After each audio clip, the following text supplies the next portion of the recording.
સૌથી પહેલાં તો ગુડ મોર્નિંગ.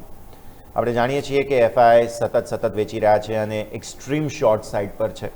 હંમેશા જ્યારે એક્સ્ટ્રીમ શોર્ટ સાઇડ પર હોય ત્યારે શોર્ટ કવરિંગનો કોઈ પણ એક પ્રકારનો રિસ્ક ઓવરહેંગ જેને આપણે કહીએ છીએ તે માર્કેટમાં ઓપન જરૂર રહે અને ઉપરથી દિવસ છે સાપ્તાહિક એક્સપાયરીનો અને ઉપરથી યુદ્ધની ટેન્શન પણ થોડી ઓછી જરૂર થઈ છે.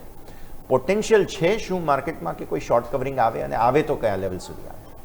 બિલકુલ યસ. Good morning. તમે જુઓ તો જે રીતે આપણને ગઈકાલે એક રિકવરી નાનકડી આવી, પરંતુ પ્રોબ્લેમ શું થયો, જ્યારે એન્ડ ઓફ ધ ડે તમે જુઓ તો ઉપલા સ્તરથી પ્રોફિટ બુકિંગ પણ આવી ગયું હતું. તો હવે પ્રશ્ન એ છે કે હવે ગઈકાલના દિવસનો જે લો અને જે હાઈ બન્યો તેને કેટલું ઇમ્પોર્ટન્ટ આજે આપણે માર્કેટને આપીએ છીએ એની ઉપર આજે નિર્ભર રહેશે. તો પહેલાં નિફ્ટીનો ડેલી ચાર્ટ સમજીએ, કયા લેવલ છે આજે એક્સપાયરી માટે ઇમ્પોર્ટન્ટ છે અને આપણે વાત કરીએ, અને એ બાદ આપણે બેંક નિફ્ટીની પણ વાત કરીએ. તો નિફ્ટીના ડેલી ચાર્ટ ઉપર જેમ તમે નજર કરી રહ્યા છો, આ એક રેન્જ હતી, રાઈટ? આ રેન્જની અંદર તમે ખાસો ટાઈમ રહ્યા, પરંતુ ગઈકાલે તમે એની નીચે પણ ક્લોઝિંગ આપ્યું છે. હા, એ વસ્તુ સારી છે કે તમે જો પોઝિટિવ કેન્ડલ બની છે ગેપ ડાઉન ઓપનિંગ બાદ પણ, પરંતુ અહીંયા હવે જે રીતે કેન્ડલ બની છે તો હવે આવા ટાઈમમાં આપણે શું જોવાનું રહેશે, જે ગઈકાલનો લો છે એ કેટલું પ્રોટેક્ટ કરે. અને ગઈકાલનો જે લો કેટલો હતો 23,070 અને ક્લોઝિંગ કેટલું છે તો એ તમારું છે 23,123, રાઈટ? એટલા માટે અહીંયા મેં એક રેન્જ લખી છે, તમે જુઓ 23,160 થી 23,070.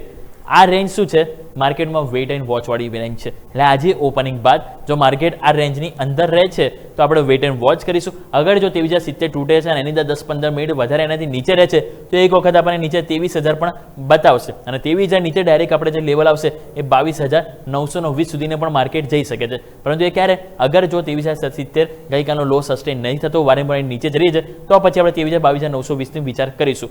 પરંતુ અગર આ રેન્જ માની લો કે 23,160 થી આપણે જે વાત કરીને 23,070 આ રેન્જની અંદર માર્કેટ રહે છે અને ત્યાંથી પછી જો કમબેક કરે છે 23,160 ઉપર જો માર્કેટ જાય છે તો ઉપરની તરફ ગઈકાલનો જે હાઈ બન્યો હતો પહેલાં આપણે એને ટચ કરવા જઈશું, અને એ તમારો આવે છે 23,267. અને 23,267 થી આજે 300નો જે એરિયા છે એ થોડુંક ચેલેન્જિંગ રહેશે, કારણ કે 23,300 પર તમને બતાવીશ હાઈએસ્ટ કોલ રેટ ઓલમોસ્ટ 1 કરોડની આજુબાજુ.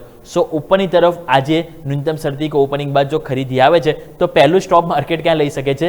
ગઈકાલનો હાઈથી આ 30 પોઈન્ટની રેન્જ છે 23,267 થી 23,300, કે જેની જે આપણને એક પહેલો રેઝિસ્ટન્સ આવશે. અગર જો એ લેવલ ક્રોસ કરી દઈશું તો ઉપરની તરફ પહેલાં આપણને 23,367 થી 23,400 આ લેવલ છે કે જે આપણને જોવા મળશે 23,367 થી 400, રાઈટ? તો આ તમારો સેકન્ડ રેઝિસ્ટન્સ આવશે. સો આજે કહેવાય ને કે ઉપર એક પછી એક રેઝિસ્ટન્સો છે, પરંતુ એ રેઝિસ્ટન્સને તમે કઈ રીતે ક્રોસ ઓવર કરો છો, ઉપર ટકો છો કે નહીં એ પ્રમાણે જોઈશું. સો ક્લિયર? તમારા આજે ઓપનિંગ બાદ આ રેન્જને એઝ અ કઈ રીતે લઈશું? આપણે એક વેઇટ એન્ડ વોચ વાળી લઈશું. એ રેન્જની ઉપર જે છે ટકીએ છે તો પહેલાં આપણને 23,267 થી 23,300 લેવલ જોવા મળશે, અને એની ઉપર જો આપણે ટકીએ છે તો 23,367 થી 23,400 પણ લેવલ આજે આપણને જોવા મળી શકે છે. ડાયરેક્ટ પછી આવશે તમારું 10-day એક્સપોનેન્શિયલ મૂવિંગ એવરેજ 23,500ની ટાઉ. આપણે વાત થઈ ગઈ નિફ્ટીના સપોર્ટ એન્ડ રેઝિસ્ટન્સની. 15 મિનિટ એક વખત નજર કરો તો ત્યાં પણ આ વસ્તુ તમને જોવા મળશે.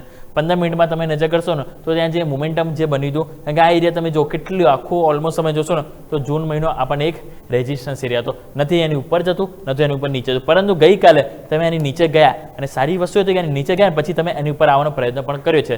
હવે પછી તમે નીચે પણ આવ્યા પાછા, એકદમ તમે જોશો ને તો ટ્રાયંગ્યુલર જેવું બન્યું છે. એટલા માટે મેં તમને કીધું ને કે હવે ગઈકાલના દિવસનો લો જે છે ને એ ઇમ્પોર્ટન્ટ રહેશે. અગર જો એ તોડીને તમે ફર્ધર નીચે જાઓ છો તો પછી માર્કેટ એક 22,920 તરફ મોમેન્ટમ બતાવી શકે.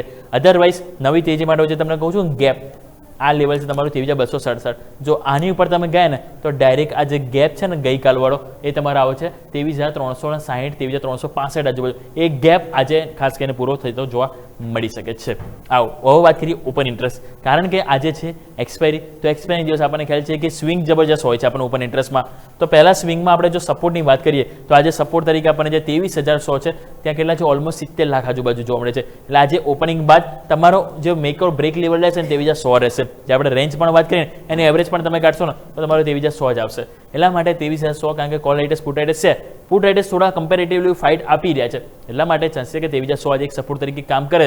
અગર જો નથી કરતું તો પછી લાસ્ટ ડાયરેક્ટ હોપ તમારો આવશે એ છે 23,000 ઉપર, કે જ્યાં આવે છે ઓલમોસ્ટ 1 કરોડ પુટ રાઇટર્સ. એટલે કે સ્ટ્રોંગ ટુ સ્ટ્રોંગ જે સપોર્ટ એરિયા આવે છે 23,000 અને સ્ટ્રોંગ ટુ સ્ટ્રોંગ જે રેઝિસ્ટન્સ એરિયા તમારા માટે આવશે એ પહેલાં તો 23,200 કેટલા છે? 87 લાખ. ત્યાં પુટ રાઇટર્સ આવે છે ગઈકાલે નથી આવ્યા. ઓનલી કોલ રાઇટર્સ કેટલા 73 લાખ, સૌથી હાઈએસ્ટ કોલ રાઇટર્સ છે 23,300 ઉપર, 1 કરોડથી પણ વધારે છે. અને ગઈકાલે ત્યાં પુટ રાઇટર્સે કોન્ફિડન્સ ખોયો છે.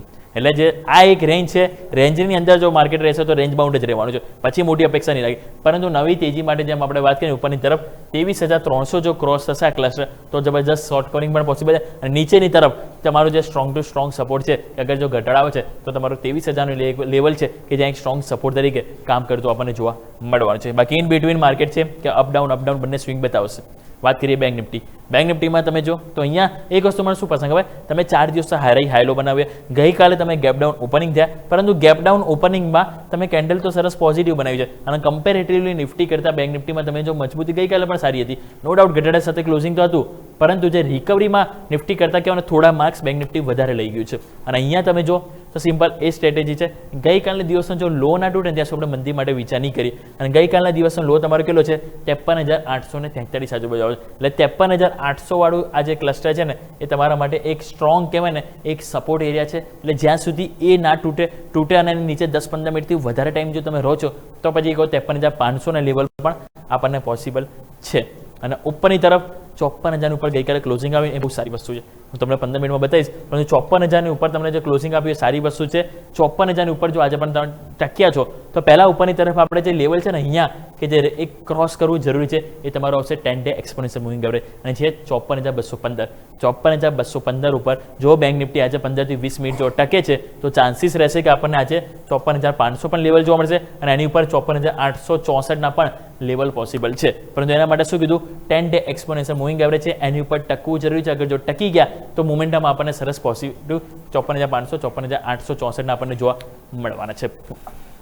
આવો હવે વાત કરીએ 15 મિનિટ. તો 15 મિનિટમાં તમે જો જે રીતે આપણને મોમેન્ટમ જોવા મળ્યું છે તો હું જે તમને કહું 54,000 લેવલ એક 15 મિનિટ આપણે ચાર્ટ નજર કરીએ તો 15 મિનિટમાં તમે નજર કરો, આ તમારું એરિયા છે, અહીંયા તમે સપોર્ટ લીધો, ફરી તમે ઉપર ગયા, પછી તમે અહીંયા નજીક આવ્યા સપોર્ટ લીધો, ફરી તમે નીચે આવ્યા સપોર્ટ લીધો અને ગઈકાલે તમે જો એક્ઝેક્ટલી 54,000ની નજીક ક્લોઝ આવ્યો. એટલે આજે જો ઓપનિંગ બાદ 54,000 ઉપર જશે કાં તો થોડું નીચે જશે.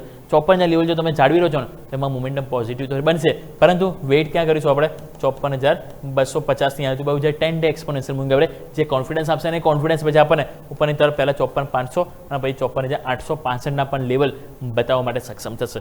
ક્લિયર? તો 54,000 લેવલ એ બહુ ઇમ્પોર્ટન્ટ છે. અગર જો તૂટે છે તો કહો નીચે પછી 53,800 માટે આપણે રેડી રહેવું પડશે. વાત કરીએ ઓપન ઇન્ટરેસ્ટ. ઓપન ઇન્ટરેસ્ટ તમે જો તો અહીંયા પણ જે રીતે આપણને ખાસ કરીને મોમેન્ટમ જોવા મળ્યું છે તો ઓપન ઇન્ટરેસ્ટ તમે નજર કરો, અહીંયા આપણને જોવા મળશે 54,000. હું તમને કહું છું ને બહુ ઇમ્પોર્ટન્ટ છે, કોઈ બ્રેક લેવો છે તમારા માટે, કારણ કે કોલ રાઇટર્સ પુટ રાઇટર્સ બંને વચ્ચે ફાઇટ છે. નો ડાઉટ ગઈકાલે પુટ રાઇટર્સ ગયા છે, કમ્પેરેટિવલી હજુ પુટ રાઇટર્સ પણ તું કહેવાય ને કોલ રાઇટર્સ કરતાં હેવી જ છે. એટલે આજે જોવા મળશે કે 54,000 ઉપર જો ટકો છો તો અહીંયા કમબેક પણ પુટ રાઇટર્સની થશે, પરંતુ જો નથી ટકતા તો પછી પ્રોબ્લેમ ક્યાંક ને ક્યાંક નીચેની તરફ જોવા મળી શકે છે. સો ઓવરઓલ અહીંયા તમારા માટે 54,000 લેવલ એ બહુ ઇમ્પોર્ટન્ટ છે નવી તેજી માટે. અને કહેવાય ને કે 54,500 કે જે હાઈએસ્ટ કહેવાય ને કોલ રાઇટર્સનો કોન્ફિડન્સ ગઈકાલે વધારે આવ્યો હતો, પરંતુ આજે ફોકસ રાખીશું 54,000 લેવલ. 54,000નું લેવલ જો આજે અહીંયા ટકે છે એની ઉપર તો આપણને ઉપર મોમેન્ટમ સરસ પોઝિટિવ જોવા મળી શકે. કન્ફર્મેશન માટે 10 ડેમાં વેઇટ કરીશું અને એ જો આવી જાય છે તો 54,500 54,865ના લેવલ પોસિબલ છે. સ્ટ્રોંગ સપોર્ટ તરીકે આપણે 53,800 લઈને ચાલીશું.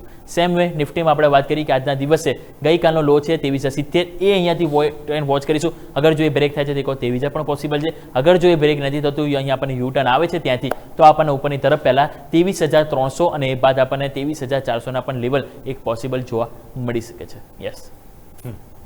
તો આ તમામ